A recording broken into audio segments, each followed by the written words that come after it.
Welcome to Suman TV. నేను మీ ఈశ్వర్ కొక్కంటి. ప్రస్తుతం మన ఎదుట ఉన్న అతిథి ఒకప్పుడు తంబళ్లపల్లె మదనపల్లె రాజకీయాల్లో క్రియాశీలకంగా వ్యవహరించారు. తెలుగుదేశం పార్టీ అభ్యర్థుల విజయం వెనుక ఆయన కృషి ఎంతో ఉంది. అయితే ఇప్పుడు ప్రస్తుతం ఆయన ఏ పార్టీలో ఉన్నారో నాకు కూడా కొద్దిగా కన్ఫ్యూజింగ్గా ఉంది. ఆయన్నే అడిగి తెలుసుకుందాం. ఆయన మరెవరో కాదు, కార్వాన్ మల్లికార్జున నాయుడు. ప్రస్తుతం ఆయన మన స్టూడియోలో ఉన్నారు. ఆయన అడిగి మరిన్ని విషయాలు తెలుసుకుందాం. నమస్తే మల్లికార్జున నాయుడు గారు. అన్నగారు చెప్పండి, ఇప్పుడు మీరు తెలుగుదేశం పార్టీలో ఉన్నారా, జనసేన పార్టీలో ఉన్నారా, బీజేపీ పార్టీలో ఉన్నారా? నేను తెలుగుదేశం పార్టీలోనే ఉండా. వాస్తవంగా మొన్న ఎలక్షన్లో రిజైన్ చేసినా కానీ యాక్సెప్ట్ చేయాల. నేను ఎందుకు రిజైన్ చేసినానంటే అక్కడ తమ్మలపల్లి కానీ ఇక్కడ అభ్యర్థి కానీ ఇద్దరు కూడా నా సహకారం వాళ్ళు వద్దనుకున్నారు కాబట్టి ఈయన జనసేనలో రామదాస్ చౌదరి టీడీపీ నుంచి టికెట్ రాలేదని జనసేనకి పోయినాక ఆయన మాకు బావ అవుతాడు, బంధుత్వం ఉంది కాబట్టి ఆయనకు ఎలక్షన్లో ఫుల్ టైం వర్క్ చేశాను. ఎందుకు ఈ మాట అడిగానంటే 2004 ఎన్నికల్లో మీరు దొమ్మలపాటి రమేష్ వెంట ఉన్నారు. 2014 ఎన్నికల్లో తంబళ్లపల్లె శంకర్ వెంట ఉన్నారు. ఆ తర్వాత 2019 ఎన్నికల్లో జనసేన పార్టీ వైపు ఉన్నారు. దీంతో రాజకీయ వర్గాలను కొంచెం కన్ఫ్యూజింగ్ ఉంది.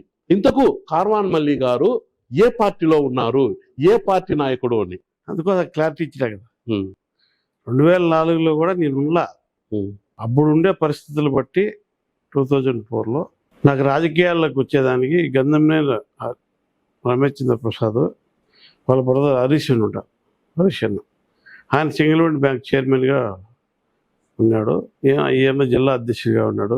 నాకు అక్కడ నగిరితో కొంతమంది రైతులతో వాళ్ళతో సంబంధాలతో ఆయన పరిచయం అయినాక 2004లో టికెట్ వచ్చేదానికి ఆయన టికెట్ తీసుకోకుండా ఇప్పుడు రమేష్ అన్నకు వచ్చేదానికి చాలా కృషి చేసినాము.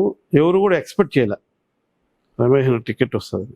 నేను గట్టిగా పట్టి నాకు పెద్ద ఆయనతో 89-94 బై ఎలక్షన్ అప్పుడంతా నాకు పరిచయం ఉంది చంద్రబాబు నాయుడు. ఇట్లా ఆయన గట్టిగా శోభను నేను ఎవరు ఎక్స్పెక్ట్ చేసిన మీరు కూడా అప్పుడు ఊరికే తిరుగుతారనుకుంటారు. ఆ టైంలో ఎమ్మెల్యేగా గెలిచేదానికి ఫుల్ టైం కృషి చేసినాము, గెలిపించినాము. ఇప్పుడు ఇంతకు మీరు ఏం చదివారు మల్లికార్జున నాయుడు గారు? నేను 10th fail. 10th fail. 10th fail అయినాక మదనపల్లిలో అప్పుడు ఇక్కడ స్కూల్ నలంద స్కూల్ అని ఇక్కడ పెట్టినారు. ఇక్కడ మళ్ళా చదువుకొని రాయాలనుకున్నా. ఇక్కడ వేరే సమస్య వల్ల ఇక్కడ కూడా గ్యాప్ వచ్చేసి ఆ స్కూల్లో మా బంధువు కానీ టీచర్ ఉంటే ఆయనకు నాకు గ్యాప్ వచ్చి మళ్ళీ నేను బ్యాక్ మళ్ళీ ఎక్కడ చదవాలనే ఆలోచన రాలేదు. మళ్ళీ ఏదో ఒకటి కాదండి, 10వ తరగతి ఫెయిల్ అంటున్నారు. ఏమి దేశవ్యాప్తంగా సీడ్స్ వ్యాపారం కానీ ఇతర వ్యాపారాలు కానీ మొత్తం తిరిగారు. 10వ తరగతి ఫెయిల్కే ఇంత మీకు ఎట్లా వచ్చిందండి ఇంత జ్ఞానము? లేదు సార్, నేను పనిచేసిన వాళ్ళంతా మా కేశవరావు సార్ అని ఉన్నాడు ఇక్కడ. ఆయన నా గురువు. నేను ఈ స్టేజ్లో ఉన్నాడు. ఆయన బుద్ధి చాలా మంచిది. ఆయన ఎవరికి సాయం చేసినప్పుడు అందరూ బాగుపడ్డారు. అక్కడ వచ్చి చేరినాక నాకు అన్ని విధాలుగా సహకరించినాడు. నాకు శాలరీ తక్కువైన ఏదైనా నాకు నేను దాంతో మా దగ్గర నేను పనిచేసిండే కంపెనీల్లో కానీ వాళ్ళందరూ సహకారం ఉండింది. వాళ్ళతో ఇప్పుడు కూడా రిలేషన్స్ ఉంటాయి.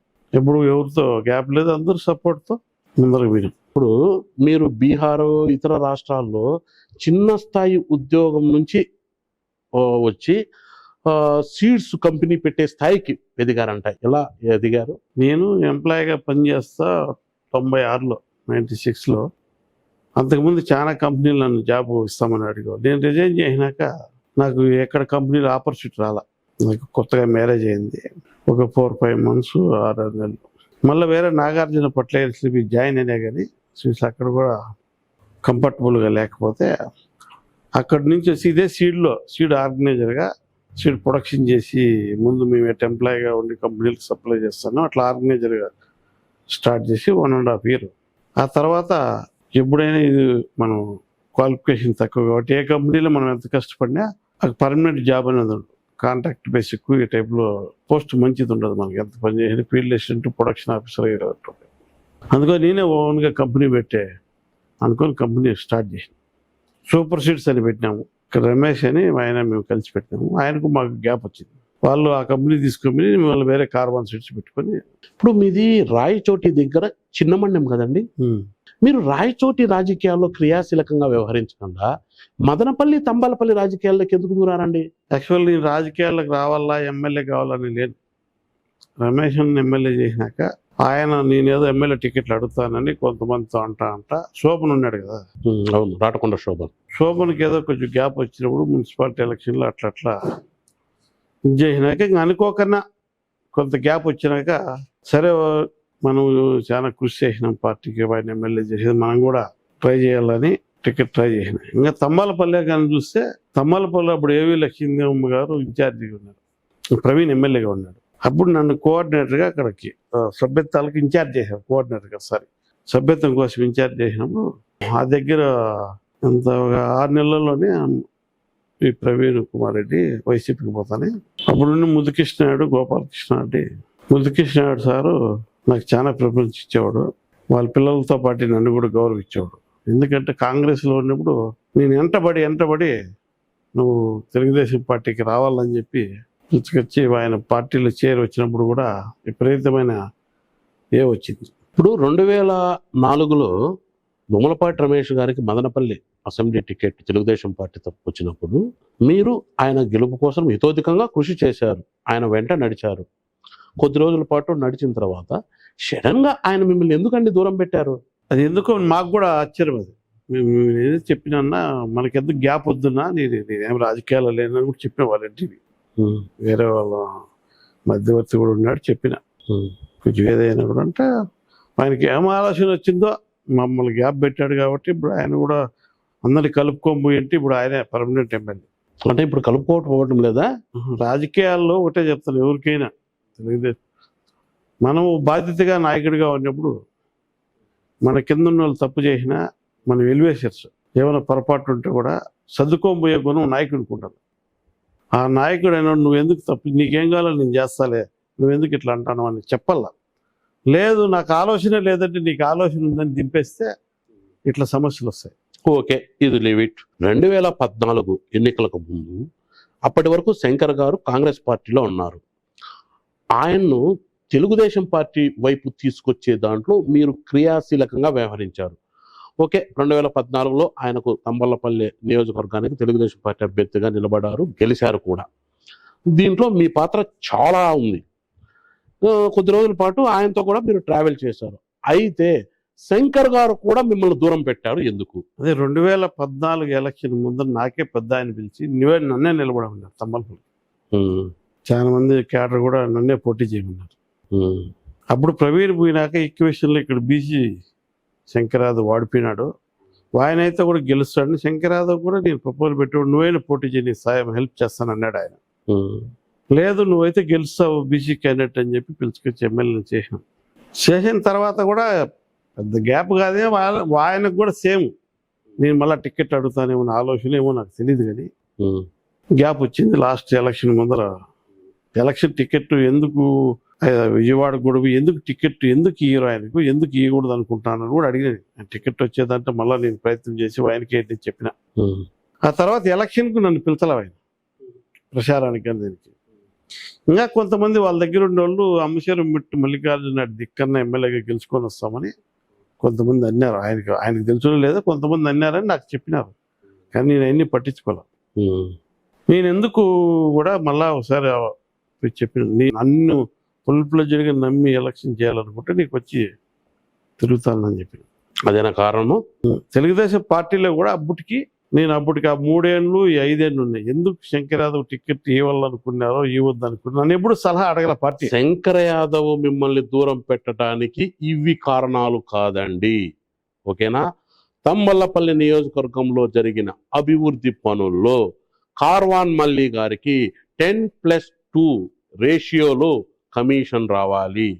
ప్లస్ అక్కడ తంబలపల్లి నియోజకవర్గంలో కొంతమందితో ఉద్యోగాలు ఇప్పిస్తామని డబ్బులు దండుకున్నారు. అందుకనే కార్వాన్ మల్లికార్జున్ను అప్పటి తంబలపల్లి శంకర్ దూరం పెట్టారన్న ప్రచారం ఉంది. ఇందులో వాస్తవం ఎంతంటారు? నేను తంబలపల్లి కాన్ఫరెన్స్లో ఎక్కడ 500 కూడా కరప్షన్ అనేది చేయలే, ఎవరి దగ్గర డబ్బులు తీసుకోలే. నేను ఎక్కడ కూడా వర్క్ మనకు అవకాశం లేదు కదా, నేను ప్రజాప్రతినిధి కాదు కదా, ఏదమ్మల్లా నేను ఒకటే ఆడ 5 ఏళ్ళు కూడా కంటిన్యూగా ఎందుకున్నానంటే నన్ను నమ్మి తెలుగుదేశం పార్టీలో ప్రవీణ్ కుమార్ రెడ్డి కాదని చాలా మంది నిలబడినారు. మొన్న చనిపోయినారు బోర్లపల్లి కృష్ణారెడ్డి అని. అటువంటి వాళ్ళకి అందరికీ పదవులు ఇప్పించాలని ఆయన 2 టర్మ్స్ కూడా మార్కెట్ నేనే గట్టి కృషి చేసి ఆయన ఉండాలనుకునే దాన్ని కూడా జిల్లా అందరూ కూడా సహకరించినారు. అటువంటి పనులు చేసిన వైసీపీలో ఉండే లీడర్లకు కూడా చాలా మందికి నేను మనకు తెలిసిన వాళ్ళకు అధికారులకు కూడా చెప్పిన, ప్రతిపక్షం అంటే మన ముళ్ళకంప, రూలింగ్ పార్టీ అంటే సరే రూలింగ్ పార్టీ అంటే మనకి ముళ్ళకంప లాంటిది, ప్రతిపక్షాన్ని మనం ఎక్కడికెక్కడ నిర్వహణ చేసే పని చేయొద్దండి, ఎవరు ఏమడిగినా ఇవ్వాల అని అధికారులకు కూడా చెప్పినా నేను. ఎవరిని మా వాళ్ళు రిజెక్ట్ చేసి కూడా నా దృష్టికి తేండి, నాకు అధికారులు కూడా సహకరించారు. వాళ్ళ నాకేముంది కాన్స్టిట్యూన్సీలు డెవలప్ అయ్యేది, మనం ఎవరికైనా హెల్ప్ చేసి వాళ్ళు మనకు రేపు చేస్తారు కదా. ఇంకొకటి నాకు అర్థం కాదండి, ఈ తంబలపల్లి నియోజకవర్గంలో కమిషన్ 10+2 = 12% ఏంది నాకు అర్థం కాల. అట్టటి ఏం లేదండి, మీరు చెప్పిన దాంట్లో వాస్తవం ఉంది. కొన్ని కరెంట్ ఉద్యోగాలు అవన్నీ, కొంత నీరు చెట్లు పర్సెంటేజ్ తీసుకుంటారు అనేది వాస్తవం ఉంది. అది అందరికి తెలిసిన విషయమే. కానీ 10+2 8+2 అట్టటి ఏం తెలియదు. మీకు అధికారంలో ఉన్నారు, మీకు తెలుసు అంటే అప్పుడు ఎమ్మెల్యే కూడా తెలుసు అని అనుకోండి, ఎందుకంటే వాళ్ళు అటువంటి వారి మీద చర్యలు తీసుకోలేదు? లేదు, అక్కడ కూడా 2 సంవత్సరాలు ఏమి ఎక్కడ కూడా ఎవరి దగ్గర తీసుకోలేదు. ఆ తర్వాత తీసుకున్నారా? ఆ తర్వాత 2 ఏళ్ళు అయిన తర్వాత కుమ్మేశారా, దున్నేశారా? దున్నేదానికి ఆ కాన్స్టిట్యూన్సీలో పెద్ద ఏమి సంపాదించేదంతా ఏం లేదు. అది ఎందుకో ఎమ్మెల్యే గారు ఏదో ఎందుకు అనుకున్నారేమో కానీ ఆ దాంట్లో ఆ పాత్రలో నేను కమిషన్ తీసుకునింది కానీ నాకు వాటా పంచాలని కానీ నేను ఎప్పుడు కూడా ఆలోచనలు అడగలేదు, తీసుకోలేదు. ఓకే అండి, ఇంకొకటి కూడా చెప్తా. నేను ఎన్టీఆర్ సర్కిల్లో నా బిల్డింగ్ 4 కోట్లకు అమ్మి నేను అప్పులు కట్టినా. నాకు తెలిసిపోయింది నేను చేసిన అప్పులు కూడా ఈ మనకు అవకాశం లేదు సంపాదించేదానికి. అప్పుడు బిల్డింగ్ అమ్మేసి మొత్తం అప్పులు కట్టే. ఇప్పుడు 2014 ముందా? 2017లో. ఓకే. అప్పుడు మీ గవర్నమెంటే కదండి రూలింగ్ లో ఉండేది. మీరు అంటారు కదా కమిషన్లు అన్ని తీసుకుంటే ఎందుకు అమ్ముతా?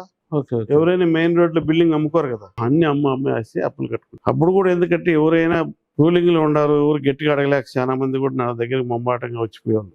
ఇది మంచి పద్ధతి కాదేమో, ఏదో ఒకటి అమ్మేయాలనుకుని అమ్మేసి అప్పులు కట్టేసి. నీరు చెట్టు ప్రస్తావన తెచ్చారు కాబట్టి, తంబళ్లపల్లి ఎమ్మెల్యేగా శంకర్ ఉన్న సమయంలో బి కొత్తకోట, పిటిఎం మండలాల్లో మీరు కానీ మీ అనుచరులు కానీ సుమారుగా నామకే వాస్తు పనులు చేపట్టి 4 నుంచి 5 కోట్ల రూపాయలు దండుకున్నారన్న ప్రచారం ఉంది. ఇందులో వాస్తవం ఎంత అంటారు?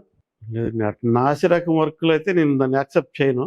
నాసిరకం వర్కులు పైపైన చేశారా? ఇలా జెన్యూన్ గా క్వాలిటీ ప్రకారం ఏముందో అది చేసింటారు.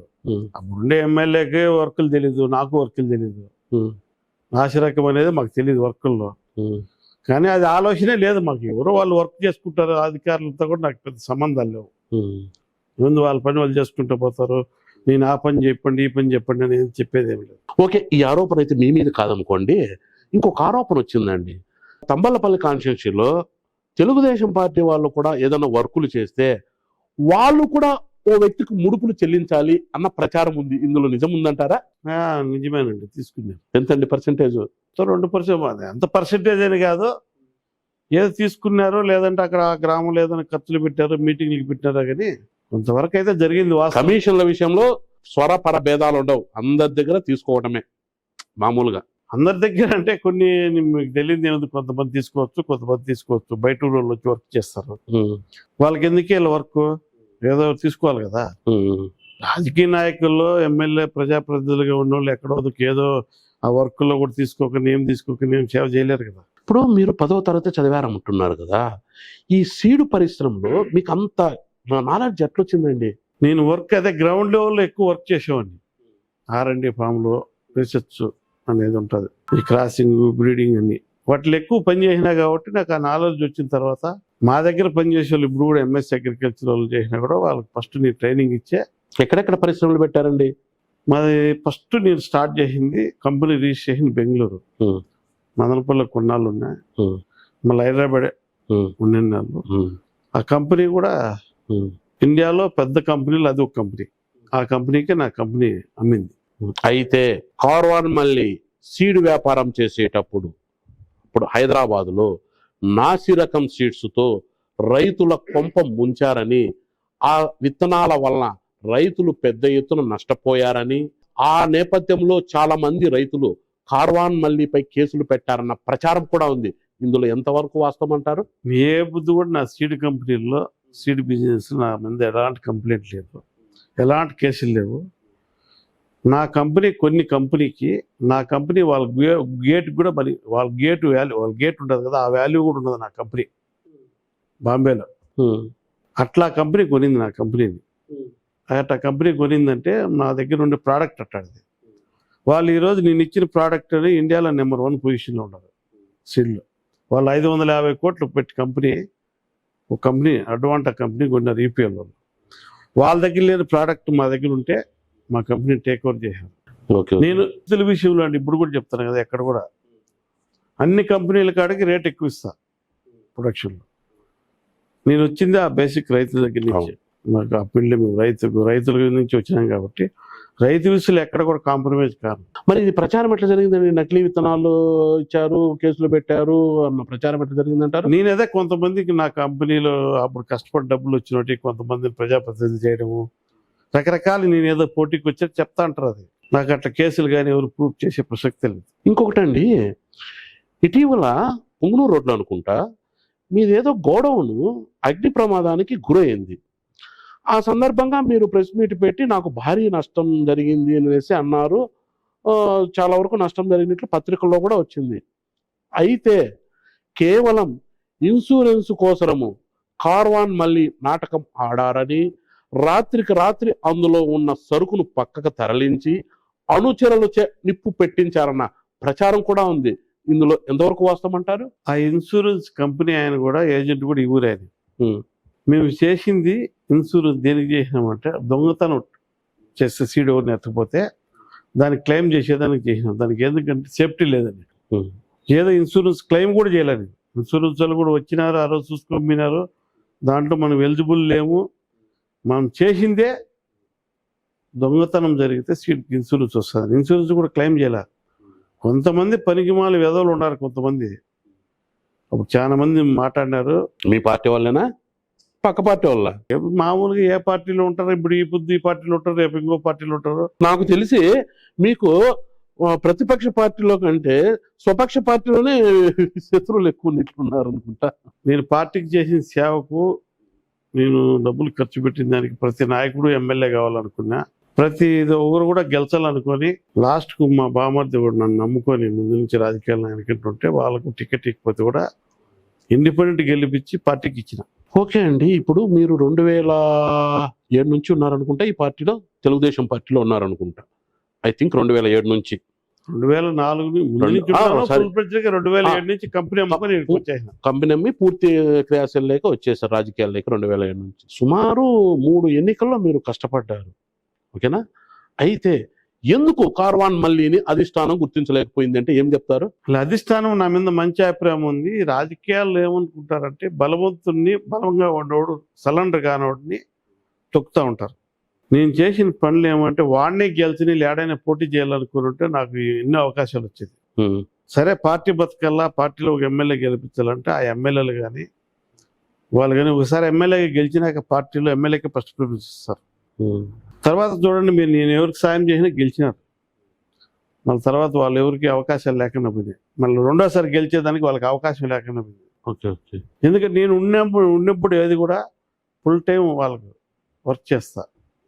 లేదంటే నేను కూడా డ్యామేజ్ చేయాలనుకుంటే కూడా ఈ క్వశ్చన్ మిమ్మల్ని ఎందుకు అడిగారంటే, గతంలో మీ పార్టీకి సంబంధించిన ముఖ్య నాయకులు పులిపర్తి నాని గారు, కాళీ ముద్రకృష్ణ నాయుడు గారు, దొరబాబు గారు, వాళ్ళవి అక్కడ పడమటి మండలాలు, మనం తూర్పు మండలాలు అంటాం, అక్కడ పడమటి మండలాలు అంటాం. పడమటి మండలాల్లో అక్కడ ఎన్నికలు జరిగినప్పుడు మీరు సొంత ఖర్చులు పెట్టుకొని అక్కడికి వెళ్ళి విపరీతంగా డబ్బు ఖర్చు పెట్టి ఎన్నికల్లో అక్కడికి వెళ్ళి పార్టిసిపేట్ చేసినా కూడా కార్వాన్ మల్లీకి తగిన గుర్తింపు కానీ పదవి కానీ రాలేదన్న కొంత అసంతృప్తి ఉన్నమాట, నిజమా కదా? నాకైతే ఈశ్వర గారు, నాకు ముద్దుకృష్ణాయుడు కానీ, గోపాలకృష్ణన్న కానీ, దొరబాబు కానీ, నాని కానీ ఇక్కడ ఏది జరిగింది నాకే చెప్పేవాళ్ళు. ఏ రాజకీయంగా కానీ, ఏది ఎంపీటీసీలు కానీ, ఏదన్నా కానీ ఎమ్మెల్సీ ఎలక్షన్లో కూడా నాకే చెప్పేవాళ్ళు. కానీ ఇది నానికి నేను చాలా క్లోజ్, మేమిద్దరం. ఆయన జిల్లా అధ్యక్షుడు కానిచ్చి ఎక్కడో మార్పు వచ్చింది. ఆయనతో కూడా మీకు విభేదాలు లేసాయంట? విభేదాలు ఎప్పుడు లేవు. జిల్లా అధ్యక్షుడు అయినాక ఏదో కొన్ని క్వశ్చన్లు ఏదో వేరే వాళ్ళకి ఫేవర్గా మాట్లాడతా, ఉమ్, నేను కష్టపడతాను, నేను భూములు కొనుక్కోండి కూడా నా మీద కూడా నోటీసులు ఇస్తే ఉమ్, ఎందుకు చేయలేదని ఇక్కడ వేరే వ్యక్తికి ఒక ఎన్ఓసి ఇప్పించాడు ఆయన. ఉమ్, నాకు నోటీసులు వచ్చినాయని నేను హైకమాండ్కి చెప్తే కూడా ఉమ్, దాన్ని తప్పుదావ పట్టించినారు అనేది నాకు ఆయన మీద డౌట్. ఓకే. కానీ నాని అట్లా నా విషయంలో మారిపోతాను నేను ఎప్పుడు ఎక్స్పెక్ట్ చేయలేదు. ఉమ్, మళ్ళీ నేను కూడా సరే ఎంతో మంది నాయకులు చూసినా మన రాత ఎట్లుంటుంది ఎట్లా అనుకొని మళ్ళీ గ్యాప్ ఏం లేదు, అరుచుకున్నది ఎట్లా పెద్దగా ఏం లేవు. సరే మనకు న్యాయం జరగదు అనుకున్నాక మనం కంటిన్యూగా నాదైతే దొరబాబు ఎప్పుడు టచ్లో ఉంటాడు, ఇప్పుడు ఉంటాడు, అప్పుడు ఉంటాడు. ఓకే కరవన్ మల్లి గారు, చిత్తూరులో ఎమ్మెల్యేనో ఎమ్మెల్సీనో ఎన్నికలు అనుకుంటా సార్, మీరు ఏదో ఆ ఎన్నికల ప్రచారానికో లేకపోతే ఏదో కార్యక్రమానికో పోతే పోలీసు వాళ్ళు పొట్టు ఊడ్చేశారంట, ఏమండి అది? అప్పుడు ఏం జరిగిందంటే వాస్తవంగా వైసీపీ పార్టీ కానీ కాంగ్రెస్ కానీ పోటీ చేయలే. ఉమ్, రెండు పార్టీలు ఇనామినేషన్ కింద వదిలేసినారు. ఉమ్, నగిరి నుంచి ఇండిపెండెంట్ క్యాండిడేట్ వస్తున్నాడు. ఉమ్, ఇండిపెండెంట్ క్యాండిడేట్ వస్తే మేము ఆపింది వాస్తవం. పార్టీ వాళ్ళు రెగ్యులర్గా వేరే పార్టీ వాళ్ళు వేసుకుంటూ వాళ్ళు ఆపలేం కదా. అవునండి. ఇండిపెండెంట్ అయితే ఆపినాం నేను నాని. ఉమ్, అక్కడ ఎందుకో నాని నేను ఇద్దరమే పోరాడ విషయంలో మాట్లాడలేదు. అక్కడ పోలీసు వాళ్ళు మాత్రం లాఠీ చార్జ్ చేసింది వాస్తవం. నా కాళ్ళు ఊదిపోయాయంట. ఇది మామూలే, వాళ్ళు ఇంకా ఊదిపోయినాయా అని. అప్పుడు అదే తెలుగుదేశం పార్టీలో ఎవరికైనా స్వేచ్ఛ ఉంటుంది అనే దానికి ఉదాహరణ అది. రూలింగ్లో ఉండి ఇండిపెండెంట్ క్యాండిడేట్ కూడా ప్రొటెక్ట్ ఇచ్చారు ఉమ్, పార్టీ. దౌర్జన్యం చేయాలని లేదు. మేము ఎవరు దాంట్లో ఇండిపెండెంట్ మనిషి పోతున్నాడు, ఎవరు పోతారు ఉమ్, అని ఎందుకు పోతానని మేము ఆపినాం. దౌర్జన్యం చేయాలా ఇంకోటి కాదు. మీకు ఆల్మోస్ట్ వాళ్ళు తెలుసు ఎవరైనా ఇండిపెండెంట్ చేస్తారు, ఎవరు వేయలేదంటే ఏదో డబ్బులు తీసుకుందామని. అవునండి. ఆయన మండలం ఆయన ఉన్నాడు ఫైనల్గా. మేము నగిరోళ్ళు అనుకున్నాం, మళ్ళీ ఏదో మాట్లాడినారు, సెటిల్ అయిపోయింది. ల్యాండ్ ఎంత ఉంది? ల్యాండ్ మనకు 20 acres ఉందండి.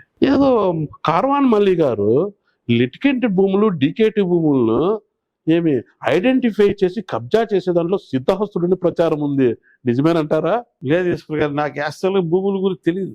ఉమ్, నేను ఎక్కడ కూడా ఇన్ని చేసేదానికి అంత అటు ఆలోచన లేదు. ఉమ్, నేను వాస్తవంగా మా పక్కన నేను రూమ్లో కూడా ఒంటిగా సింగిల్గా ఉన్నప్పుడు నా రూమ్ పక్కన ఉండేవాళ్ళం. అప్పుడు వాళ్ళకి డబ్బులు ఇచ్చింది ఒక 40,000 ఎప్పుడు 94లో. మళ్ళీ ఈ లోపల 2018 కొనుక్కునేది అయితే వాస్తవం. కానీ అప్పుడు మనమేమో కబ్జా చేసింది ఇన్ని ఏమి లేదు. భూమి డబ్బులు ఇచ్చి కొనుక్కున్నాము. సెటిల్మెంట్ భూమేనా? సెటిల్మెంట్ భూమి అని కొనుక్కున్నాము. మళ్ళీ కొంతమంది నోటీసులు ఇప్పించారు. ఉమ్, అక్కడ స్టేడియం కట్టాలని మదనపల్లి మున్సిపల్ చైర్మన్ శివ గారు అక్కడ స్టేడియం కట్టాలని ఉహు, ప్రపోజల్ పెట్టారు. అప్పుడు నోటీసులు వచ్చినాయి. ఉమ్, మళ్ళీ కోర్టులో వేసినాము. కోర్టులో కూడా వాళ్ళు కూడా అది కూడా ఎట్లా జరిగిందంటే ఒక రెడ్డప్ప అని ఒక MR1 ఇన్ఛార్జ్ చేయించి చేశారు. అప్పటికే నాకు 1 బిల్ ఇచ్చినారు. డీకేటీ భూమి అయితే 1 బిల్ ఎట్టిస్తారు.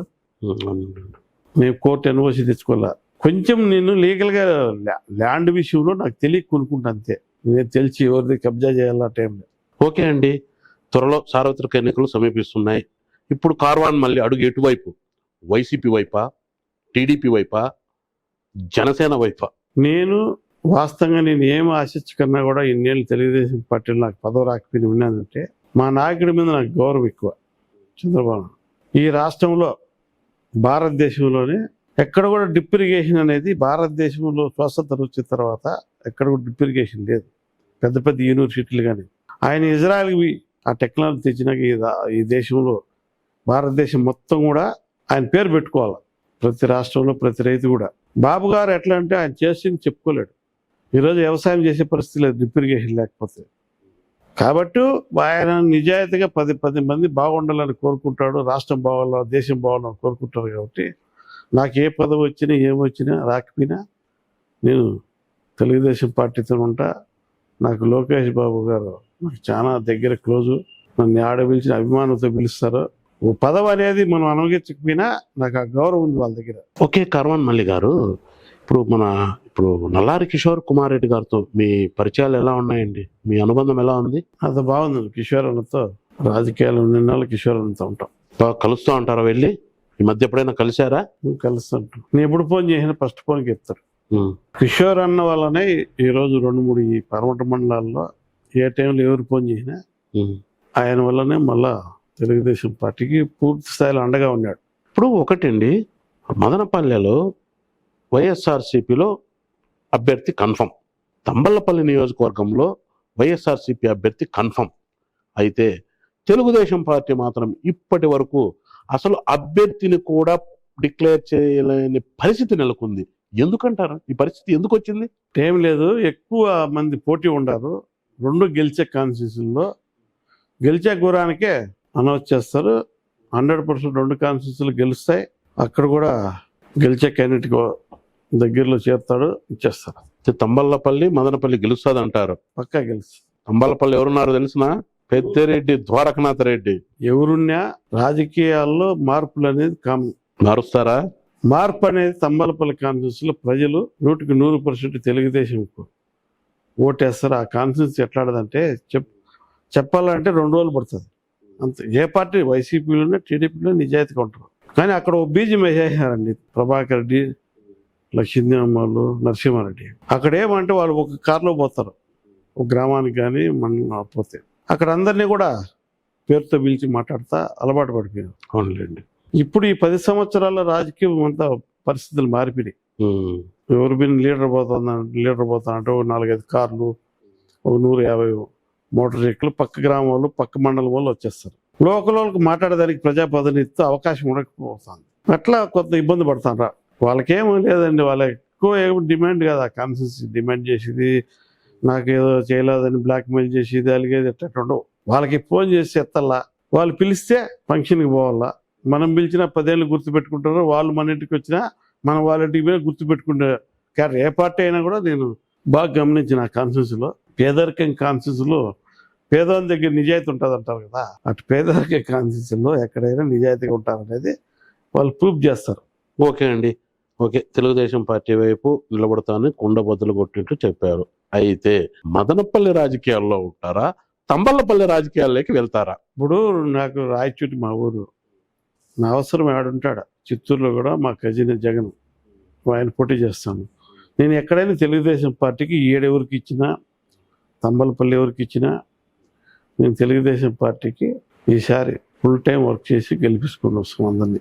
ఇదండి కార్వాన్ మల్లికార్జున నాయుడు గారు తాను తెలుగుదేశం వైపే నడుస్తానని, తెలుగుదేశం పార్టీ వెంటే ఉంటానని కుండల బద్దలు కొట్టినట్లు చెబుతున్నారు.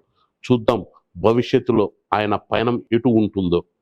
ఓకే అండి, మీరు మా స్టూడియోకి వచ్చి మీ అభిప్రాయాలను చెప్పినందుకు మరోసారి ధన్యవాదాలు. Okay, thank you.